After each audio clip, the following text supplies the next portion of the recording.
नमस्ते दोस्तों। तो आज हम शुरू करने वाले हैं इलेक्ट्रोस्टैटिक्स और इलेक्ट्रोस्टैटिक्स की दुनिया में हम खोने वाले हैं। देखो बेसिकली इलेक्ट्रोस्टैटिक्स की जो जर्नी है वो बहुत इंपॉर्टेंट होती है जेडब्ल्यू नीट एमएसटी सीईटी और बोर्ड्स के पॉइंट ऑफ व्यू से। देखो क्योंकि क्या है ना, इवन अगर आप एनसीईआरटी की बात करो तो 16 मार्क्स जाते हैं इलेक्ट्रिक फील्ड एंड चार्जेस और इलेक्ट्रिक पोटेंशियल एंड कैपेसिटेंस को, है ना। जेडब्ल्यू में 203 क्वेश्चन, नीट में भी सेम और सीईटी में भी सेम वेटेज है इलेक्ट्रोस्टैटिक्स को, है ना। तो बहुत अच्छे से देखते हैं कि एग्जैक्टली हो क्या रहा है इलेक्ट्रोस्टैटिक्स में। सबसे पहला चैप्टर है इधर साइड वाला, तो अच्छे से देखना, कुछ अलग वाला फिजिक्स तुमको पता चलने वाला है यहाँ से, है ना। तो सबसे पहले बात करते हैं इलेक्ट्रोस्टैटिक्स की, और उससे पहले बात करते हैं एक मास के प्रॉपर्टी की, and that property is called as charge, है ना। चार्ज क्या है? चार्ज मास की एक प्रॉपर्टी है ना। चार्ज मतलब क्या? बेसिकली देखो, हम बेसिकली ऐसे बोलते हैं कि भाई एक एटम जो है वो इलेक्ट्रिकली क्या होता है? वो इलेक्ट्रिकली होता है न्यूट्रल। अब इसका मतलब ये होता है कि number of electrons that is equal to number of protons, है ना। तो इसीलिए एटम को हम बोलते हैं इलेक्ट्रिकली न्यूट्रल। मतलब अगर मैं एक इलेक्ट्रॉन का चार्ज की बात करूं तो इन जनरल इलेक्ट्रॉन का जो चार्ज होता है, चार्ज ऑन इलेक्ट्रॉन होता है 1.602 इंटू 10⁻⁻19 कूलम। अब ये कूलम क्या है? ये कूलम है यूनिट ऑफ चार्ज, है ना। इसको हम बोल सकते हैं एसआई यूनिट ऑफ चार्ज, और ये होता है coulomb which is denoted by capital C, है ना। और ये जो सी है कूलम है, इसको हम अलग अलग फॉर्म में भी रिप्रेजेंट करते हैं। कभी अगर बहुत छोटा सा चार्ज है तो माइक्रो कूलम बोल देते हैं, मिली कूलम बोल देते हैं, है ना, नैनो कूलम बोल देते हैं और पिको कूलम बोल देते हैं। अब माइक्रो कूलम क्या होता है? माइक्रो कूलम मतलब 10⁻⁻6 कूलम, है ना। मिली कूलम क्या होता है? 10⁻³ कूलम। नैनो कूलम मतलब 10⁻⁹ कूलम, और पिको कूलम मतलब 10⁻⁻12 कूलम। तो यार ये जो है ना, ये सारे जो है ये अलग अलग फॉर्म से, मतलब कूलम ही है, लेकिन अगर एकदम छोटा सा चार्ज हो -6, -3, -9 और -12 के मल्टीपल्स में ये कूलम को हम रिप्रेजेंट कर सकते हैं ना। तो this is charge on electron जो नेगेटिव है। चार्ज ऑन प्रोटॉन उतना ही है, लेकिन क्या है? पॉजिटिव है ना। तो अगर मैं ऐसे कंसिडर करूं, अगर नंबर ऑफ इलेक्ट्रॉन्स और नंबर ऑफ प्रोटॉन सेम है, इसका मतलब ये है कि क्या वहाँ पे सारा नेगेटिव चार्ज है या पॉजिटिव चार्ज है? नहीं, वहाँ पे प्लस और माइनस दोनों इक्वल है, और इसीलिए एटम इज इलेक्ट्रिकली न्यूट्रल, ऐसे बोलते हैं, है ना। तो क्या फिर चार्ज का कंसेप्ट आया कैसे, है ना। तो अगर हम कोई भी एक लूजली बाउंड इलेक्ट्रॉन है उसको ट्रांसफर करना चालू कर दे, मतलब आइदर अगर कोई एटम इलेक्ट्रॉन को लूज कर दे और दूसरा एक एटम गेन कर दे, तो यहाँ पे ट्रांसफर ऑफ चार्ज हो रहा है ना। मतलब अगर दो एटम्स है, एक एटम ऐसा है और एक ऐसा है, इसके पास लेट्स सो 4 इलेक्ट्रॉन है और 4 प्रोटॉन है, इसके पास 5 इलेक्ट्रॉन है और 5 प्रोटॉन है, बराबर। अगर ये तय कर ले कि मैं मेरे तरफ से 2 इलेक्ट्रॉन इस एटम को दे दूंगा, बराबर है, तो अब इसके पास कितने बचे? इसके पास बचे 2 इलेक्ट्रॉन, है ना, और 4 प्रोटॉन। इलेक्ट्रॉन पे चार्ज निगेटिव तो -2 बोल सकता हूँ, और इधर प्रोटॉन मतलब +4, तो एक्चुअल में जो नेट चार्ज होगा वो नेट चार्ज यहाँ पे हो जाएगा +2। मतलब ये जो एटम है ये हो गया पॉजिटिवली चार्ज, आयन बन गया वो। और जिसने इलेक्ट्रॉन लिया, कितने लिया? 2 इलेक्ट्रॉन ज़्यादा लिया, तो ये क्या बन गया? ये बन गया निगेटिवली चार्ज। ये क्या बन गया जी? ये बन गया जी निगेटिवली चार्ज, है ना। मतलब इस पे नंबर ऑफ इलेक्ट्रॉन्स जो है 2 बढ़ गए। अगर मैं ऐसा पूछूं कि अगर इसमें, इस केस में क्या ये वाले एटम, ये एक एटम और ये एटम, इन दोनों का मास अभी चेंज हुआ है? हाँ जी भाई, मास तो चेंज हुआ है ना। मास क्यों चेंज हुआ है? क्योंकि इसने 2 इलेक्ट्रॉन दिए हैं। देखो इलेक्ट्रॉन जो है ना बहुत छोटा सा एक पैकेट है ना, ऑफ चार्ज। इसमें इलेक्ट्रॉन का जो चार्ज है 1.602 × 10⁻⁻19 कूलम, ये आया बिकॉज, इसका कारण भी है बिकॉज इसमें एक मास भी होता है इलेक्ट्रॉन का, और मास होता है इलेक्ट्रॉन का दैट इज 9.1 × 10⁻⁻31 किलोग्राम, बराबर है। मतलब जब 2 इलेक्ट्रॉन ट्रांसफर हुए तो उसके साथ इतना मास भी ट्रांसफर हुआ। कितना मास? 9.1 × 10⁻31 इंटू 2।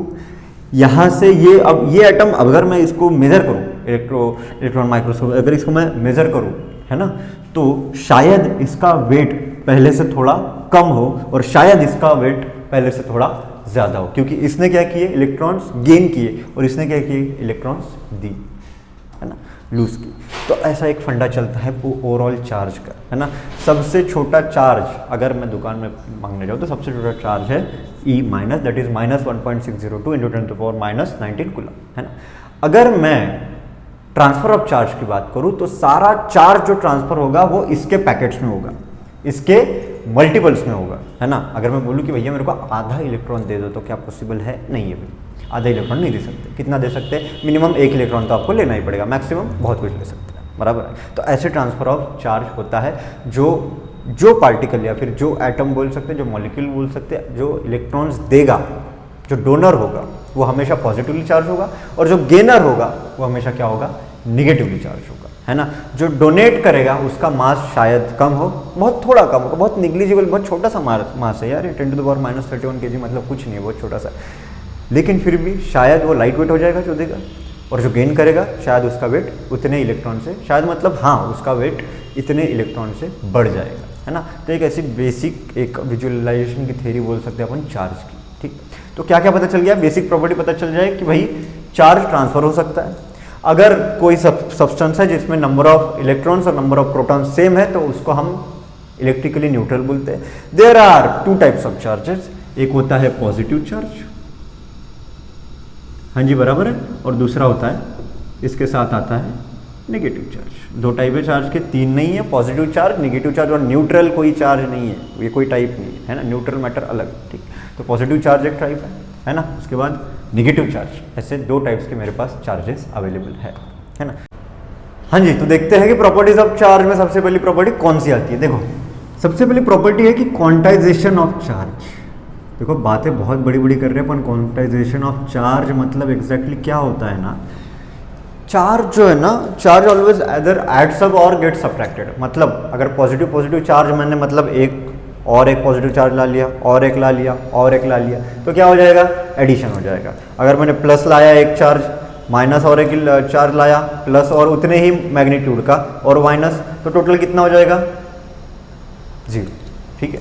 निगेटिव क्या कर सकता हूँ मैं, ऐड कर सकता हूँ। पॉजिटिव क्या कर सकता हूँ, ऐड। पॉजिटिव निगेटिव क्या होता है, सब्ट्रैक्ट होता है। भाई बेसिक मैथमेटिक्स तो अपने को आता ही है ना, है कि नहीं। तो क्वांटाइजेशन ऑफ चार्ज मतलब क्या होता है ना कि एक्चुअल में नेट चार्ज जो होता है of the universe is conserve. Net charge क्या होता है, कंजर्व। और दूसरी बात ये क्या है कि क्वांटाइजेशन ऑफ चार्ज में क्या पढ़ने वाली चीज़ है कि जितना भी मतलब चार्ज जाएगा, ट्रांसफर होगा, वो will be in packets of charge on single electrons. मतलब अगर मैं चार्ज को ट्रांसफर करना चाहूँ तो वो कैसे इसमें अमाउंट में चार्ज होगा, प्लस माइनस n, है ना। मतलब अगर पॉजिटिव चार्ज की बात करूँ तो वो कैसे एक्यूमुलेट होता जाएगा, in multiples of charge on electron, है ना। जितना भी पॉजिटिव चार्ज रहेगा, मतलब चार्ज ऑन प्रोटॉन और चार्ज ऑन इलेक्ट्रॉन दोनों एक ही चीज़ है, ठीक है। बस प्रॉब्लम किसकी है, प्रॉब्लम है उनके पोलैरिटी की, है ना। चार्ज ऑन प्रोटॉन हमेशा पॉजिटिव रहेगा और चार्ज ऑन इलेक्ट्रॉन हमेशा नेगेटिव रहेगा, बराबर है, ठीक है। तो प्रोटॉन मतलब जो पॉजिटिव चार्ज मैंने यहाँ पे क्रिएट किया था, ठीक है, वो पॉजिटिव चार्ज हमेशा क्या हो जाएंगे, अगर इलेक्ट्रॉन 10 इलेक्ट्रॉन छोड़ के गए तो मुझे मेरे एटम पे कितना चार्ज आएगा, +10e। अगर 10 इलेक्ट्रॉन छोड़ के जाते हैं और जो 10 इलेक्ट्रॉन एटम लेने वाला है, जो गेन करेगा ये 10 इलेक्ट्रॉन्स, उसका जो चार्ज का अमाउंट बढ़ेगा वो कितने से बढ़ेगा, -10 into charge on a single electron, that is -10e। तो इससे ही बात ये होती है कि भाई ट्रांसफर जब भी होगा चार्ज का, that will be in packets of charge of 1 electron, ठीक है, बराबर है। प्लस माइनस में तुमको कंफ्यूजन नहीं है ना, प्लस क्यों हो रहा है और माइनस क्यों हो रहा है। देखो जब गेन होगा, जब इलेक्ट्रॉन गेन करेगा तो क्या होगा, तो क्या होगा भाई, तो क्या होगा, तो निगेटिव होगा। और जब इलेक्ट्रॉन लूज करेगा तो क्या होगा, जो भी एटम इलेक्ट्रॉन लूज करेगा तो क्या होगा, वो पॉजिटिवली चार्ज हो गया, बराबर है। प्रोटॉन ट्रांसफर होने की वजह से हुआ है कि ये नहीं भाई, इलेक्ट्रॉन ट्रांसफर होने की वजह से हुआ है। समझ में आ रहा है क्या बात, है ना। तो ये होता है क्वांटाइजेशन ऑफ चार्ज। इसके बाद की अगर हम बात करें तो इसके बाद आता है दैट इज कि हाँ, तो इसके बाद जो आता है दैट इज कि charge is dependent on mass. Charge किस पे डिपेंड करता है, मास। अब मुझे बताओ ऐसा कोई सिस्टम है क्या जिसमें मास नहीं है लेकिन उसमें चार्ज है। ऐसा पॉसिबल है क्या? नहीं शायद। क्यों? क्योंकि सबसे छोटा चार्ज कौन है? इलेक्ट्रॉन, उसको भी मास है, उसको भी क्या है? मास है ना। तो देखो चार्ज क्या होता है हमेशा डिपेंडेंट ऑन मास, लेकिन मास इज इंडिपेंडेंट ऑफ चार्ज। भाई समझे क्या? मास क्या होगा? मास इज इंडिपेंडेंट ऑफ चार्ज। मतलब क्यों? क्योंकि देयर आर सम एटम्स, है ना, जो अगर इलेक्ट्रॉन्स ना दे तो क्या बन जाता है? इलेक्ट्रिकली न्यूट्रल, लेकिन एटम को मास होता है, बराबर है। तो mass is independent on charge, बस charge is dependent on mass, ठीक है। तो ये छोटी सी बात समझ में आनी चाहिए कि चार्ज इज डिपेंडेंट ऑन मास। अगर मास ही ना होता तो चार्ज ही ना होता, ठीक है। लेकिन अगर मास है तो चार्ज रहना जरूरी है क्या? नहीं, ऐसा भी मास हो सकता है जो इलेक्ट्रिकली क्या हो? न्यूट्रल, ठीक है। सो ये होता है charge is dependent on mass. Again charge is independent of speed dependent नहीं है चार्ज। मतलब चार्ज के बाद सबसे पहले कौन आया? मास आया। तो मास के बारे में बात करता हूं तो मास जो होता है ना, मास m डैश या फिर थ्योरी ऑफ रिलेटिविटी के हिसाब से अगर मैं बराबर देखूं तो मास जो होता है ना, it is dependent on the velocity. ऐसा मैं एक्सप्रेशन दे सकता हूँ v/c का होल स्क्वायर वेयर m0 क्या है भाई? m0 है रेस्ट मास, ठीक है। और m डैश क्या है? m डैश है रिलेटिविस्टिक मास। मतलब अगर मेरी स्पीड भागना चालू कर दूं और मेरी speed relative to the speed of light, चाहे ज़्यादा हो जाए, ज़्यादा तो नहीं हो सकती, मे भी उसके हाफ हो जाए, मे भी उसके 1/4 हो जाए, तो शायद मेरा मास क्या होगा? शायद मेरा मास बढ़ेगा, है ना। There will be increase in my mass, है ना। लेकिन ऐसा तो होने से मेरी तो भाई 10 मीटर पर सेकंड, 40 मीटर पर सेकंड इतने में ही रह सकती है, ठीक है ना। लेकिन स्पीड ऑफ लाइट तो भाई कंपैरेटिवली बहुत ज़्यादा है, 10⁸ पे चल रही है वो, है ना। मैं तो एकदम क्या ज़्यादा, मैं गाड़ी में भी चालू करूँ तो कितना जाए? 100 km/h जा सकता हूँ, उसके आगे तो जा नहीं पाऊंगा, है ना। लेकिन स्पीड कितने चले? 10⁸ तो शायद ऐसा कुछ हो ही ना, है ना। हाँ, हाल भले ही अगर आप स्पीड बढ़ा सकते हो तो शायद आपका मास बढ़ सकता है, ठीक।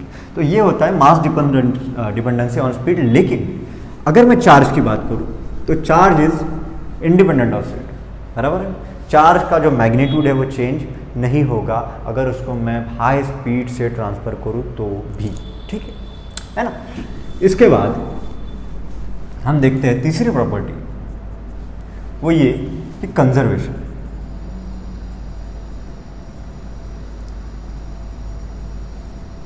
Conservation of charge.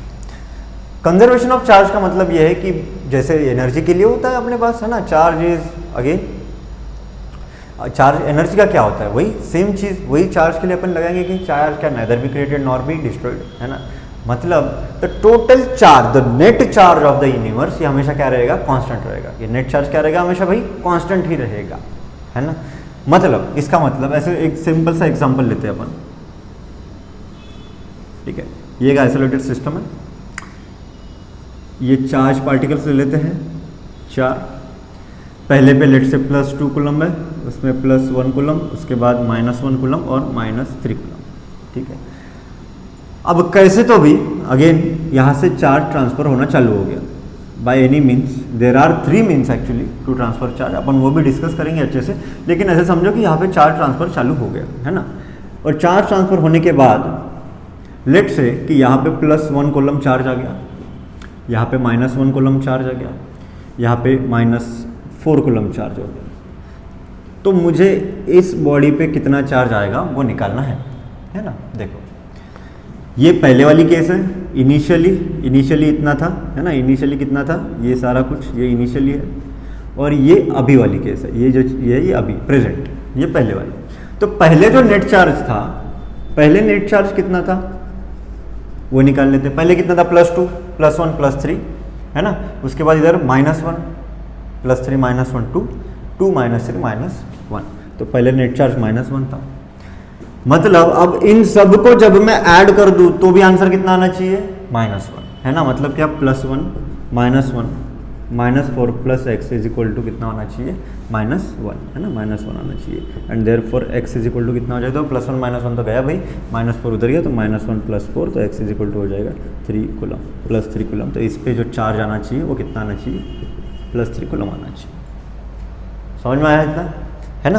तो चार्ज जो होता है ना टोटल नेट उस सिस्टम पे, वो कितना रहेगा, हमेशा कंजर्व्ड रहेगा, वो चेंज नहीं होगा, ठीक।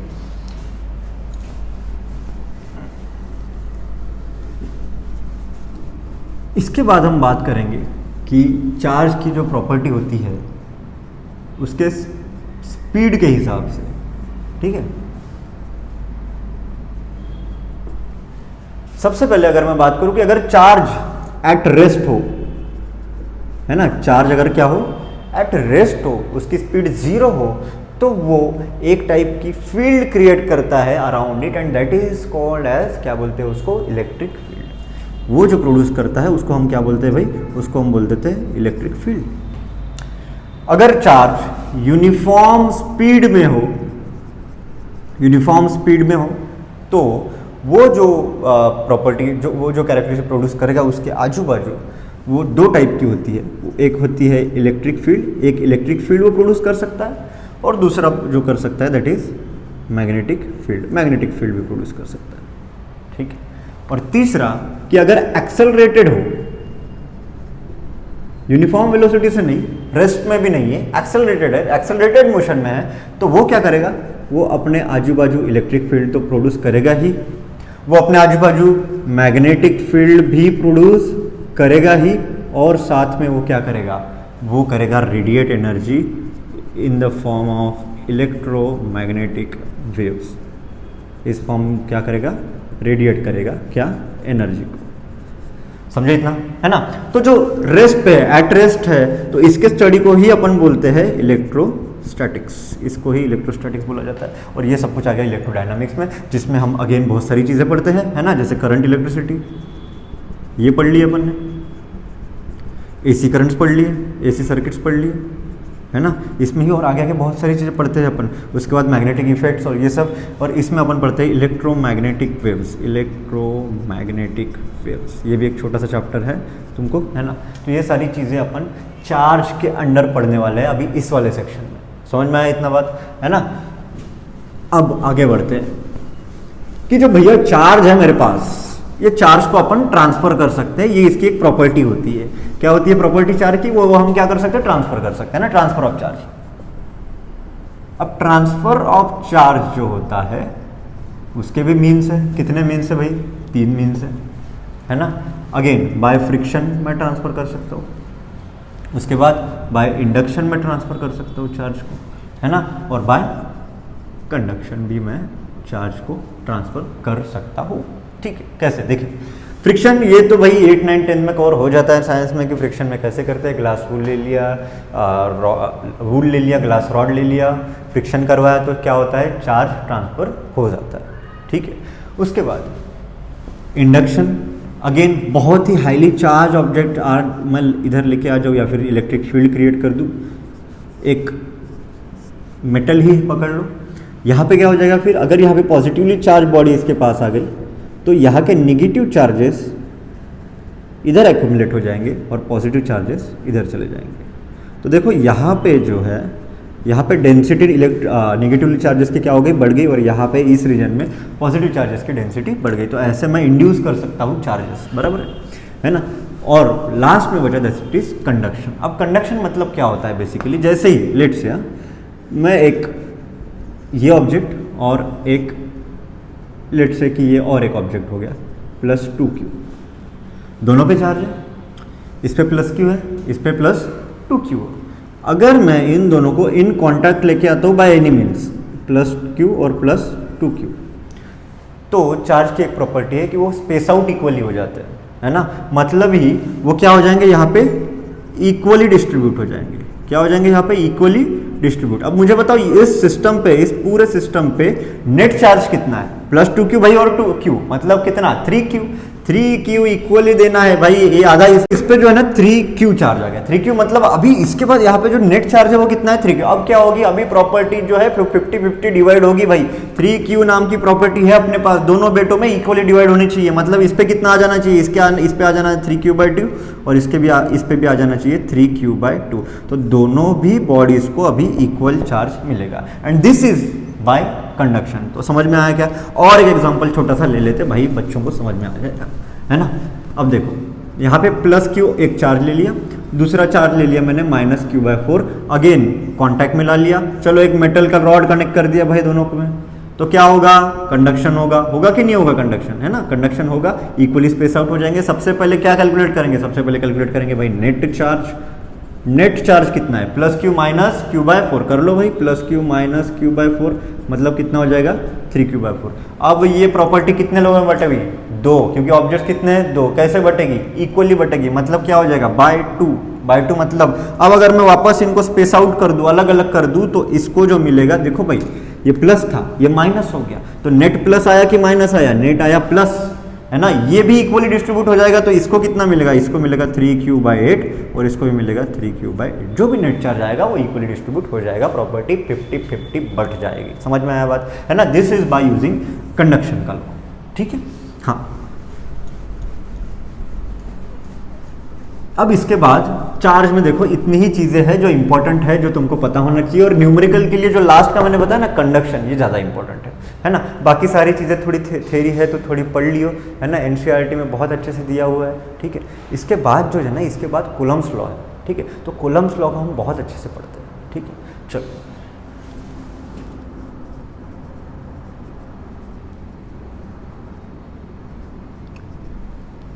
अब कूलम्ब्स लॉ या फिर ओवरऑल ये कंसेप्ट क्या बोलता है, देखो सबसे पहली चीज, अब यहां से आगे मैं जिस फोर्स की बात करूंगा ये क्यों आ रहा है, क्योंकि मैंने सबसे पहली चीज तुमको ये भी बताया कि एट रेस्ट चार्ज अपने आजू बाजू इर्द गिर्द क्या प्रोड्यूस कर रहा है, एक इलेक्ट्रिक फील्ड, बराबर है।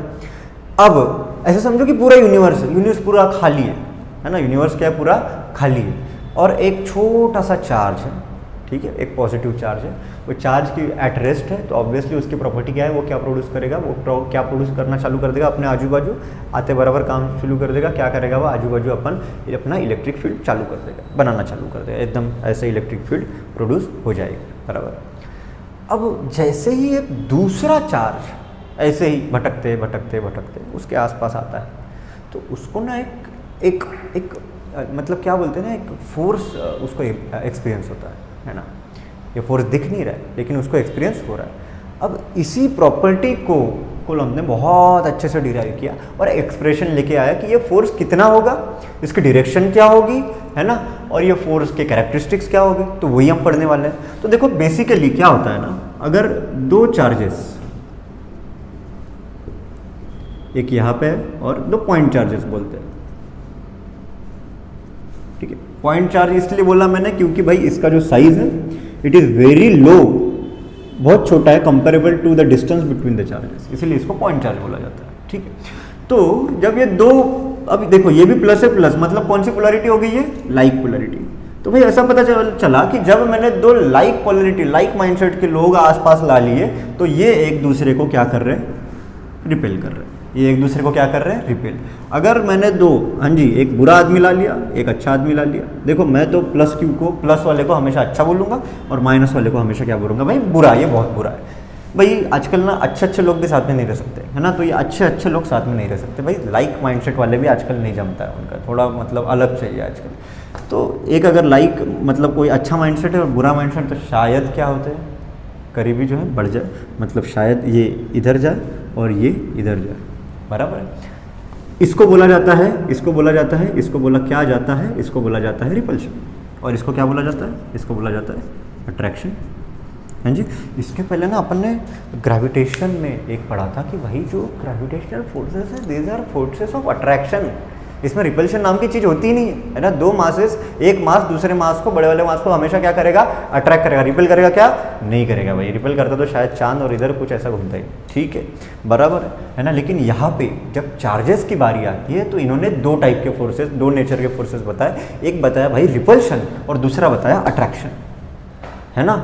मतलब अब repulsion attraction obviously plus Q रखा तो भी रिपल्शन ही करेगा, और भाई यहाँ पे माइनस क्यू और माइनस क्यू रखा तो भी इनमें क्या होगा, इनमें होगा रिपल्शन ही होगा, ठीक है। इतना तो समझ में आया कि लाइक चार्जेस में क्या होता है रिपल्शन और अनलाइक चार्जेस में क्या होता है अट्रैक्शन। कंसेप्ट बना लो, ठीक। इसके बाद अब कॉलम ने बोला कि ये जो है ना, यहाँ पे एक इनविजिबल फोर्स एक्ट हो रहा है ना। ये फोर्स जो है ना, ये डायरेक्टली प्रोपोर्शनल टू द, इसको मैं Q1 बोल देता हूँ, इसको Q2 बोल देता हूँ। ये force directly proportional to the product of the charges. इन चार्जेस के प्रोडक्ट को वो डायरेक्टली प्रोपोर्शनल है। अगर मैं क्या किया, ये चार्जेस के प्रोडक्ट मतलब इन दोनों को डबल कर दिया, मतलब Q1 को 2Q1 कर दिया, Q2 को 2Q2 कर दिया, तो शायद ये 4 टाइम्स हो जाए, ऐसा उसने बोला। और ये उसका जो भी है अंडर ऑब्जर्वेशन शायद बराबर आया है ना, ठीक है। उसके बाद उसने ऐसा बोला कि ये जो है ना, ये इनवर्स स्क्वायर लॉ भी फॉलो करता है। इनवर्स स्क्वायर लॉ भी ये क्या करता है, इनवर्स स्क्वायर लॉ भी फॉलो करता है। अब इनवर्स स्क्वायर लॉ क्या होता है, मतलब inversely proportional to the distance between two objects, to the square of the distance between two objects. मतलब ही अगर इन दोनों के बीच का अगर डिस्टेंस r है तो ये जो फोर्स है ये inversely proportional to r square है। इसी का मतलब ये हो गया कि ये जो फोर्स है ये directly proportional to Q1 into Q2 upon r square, और इसी का मतलब हो गया कि ये जो फोर्स है, यहाँ पे मुझे कांस्टेंट की जरूरत है तो कांस्टेंट ले लेता हूँ। इसको ही बोला जाता है कौन सा कांस्टेंट, कूलम्ब्स कांस्टेंट। तो K into Q1 into Q2 upon r square, बराबर है। तो ये हो गया इस फोर्स का मैग्नीट्यूड हो गया, है ना। K into Q1 into Q2 upon r square. K क्या है, K है 9 into 10 to the power 9 coulombic constant, है ना। इसका यूनिट क्या है, newton metre square per coulombs, ठीक है। तो ये K का यूनिट हो जाता है। K इज इक्वल टू कितना होता है, 9 into 10 to the power 9 newton metre square per coulomb square, ठीक, बराबर है। तो ये हो गया मेरा फोर्स, ये मेरा इनविजिबल फोर्स जो है ये इसका मैग्नीट्यूड हो गया, बराबर। अब ऑब्वियसली मुझे पता है भाई, क्या पता है मुझे कि फोर्स जो है ये कौन सी क्वांटिटी है, वेक्टर क्वांटिटी है, मतलब यहाँ पे डायरेक्शन भी रहेगी। अब डायरेक्शन की जब मैं बात करूँ, ये यहाँ तक क्लियर कर लो कि भाई फोर्स जो होता है इसका magnitude is directly proportional to the product of the two charges and inversely proportional to the square of the distance between them, ठीक है।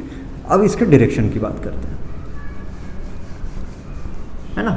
तो ये तो हो गया, ठीक है। तो लेट्स से चलो अभी थोड़ा वेक्टर खेलते हैं। लेट्स से ये एक चार्ज है Q1 और दूसरा एक चार्ज है Q2, दोनों भी पॉजिटिव चार्जेस हैं। इसको मैं बोलता हूँ R1 बार, इसका पोजीशन वेक्टर। ये सब चीज़ें थोड़ी बहुत समझ में आ जानी चाहिए तुमको। ये हो गया R2 बार, इसका पोजीशन वेक्टर। ये फर्स्ट चार्ज, सेकंड चार्ज। तो कूलम्ब बोलता है कि ये चार्ज इसके ऊपर फोर्स एग्जर्ट करेगा भाई, है ना। कितना करेगा, इसका मैग्नीट्यूड तो पता चल गया, कितना करेगा, K into Q1 into Q2 upon R square, बराबर। R स्क्वायर मतलब distance between the two charges, ठीक है। अब इसकी डायरेक्शन क्या होगी, अगर रिपल्शन है तो ये इससे दूर जाना चाहिए, मतलब क्या, ऐसे।